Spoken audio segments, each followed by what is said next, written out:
Yes, indeed. We are told that Sergei Lavrov has arrived in South Africa. He is going to meet his counterpart, Dr. Naledi Pandor, here at DERCO. We know that the relations between South Africa and Russia dates back during the USSR.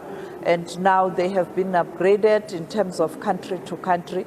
It was in 1992 when these relations were established. And this year, the two countries were celebrating 30 years since the establishment of firm relations at government level between the two countries. We know that the burning issue is the war in Ukraine. You know that many countries have criticized South Africa in terms of its position on the war in Ukraine, where South Africa has taken a decision to push for mediation and peace talks rather than taking sides.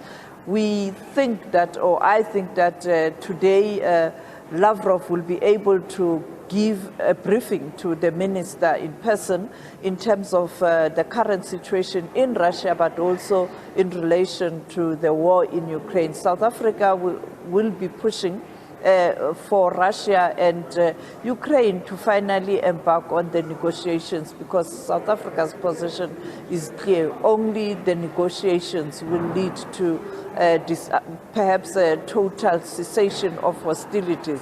You know that the foreign policy of South Africa is anchored around peace and security, not only in South Africa, but in the region, the SADC, the continent, and the world at large. And therefore, this will be the discussions.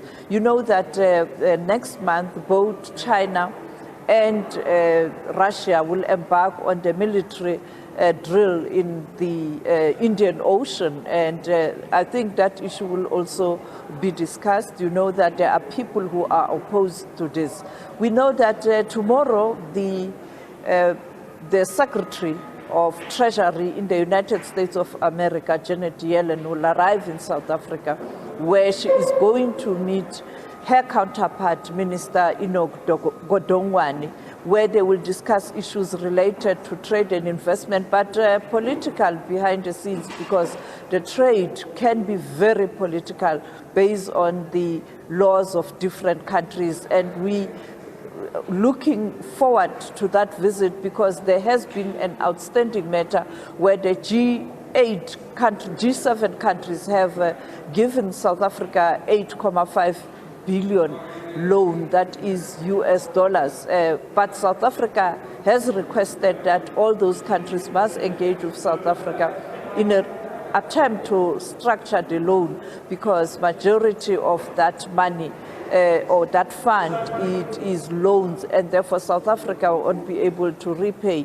The president saying earlier on that it will be better if majority of that fund can be grants. Therefore, we have two powerful officials from different countries, but very powerful countries, and it looks like it's going to be a hectic week on international relations front, and also the two, I think, will also meet the president, because you know that these are high-profile visits.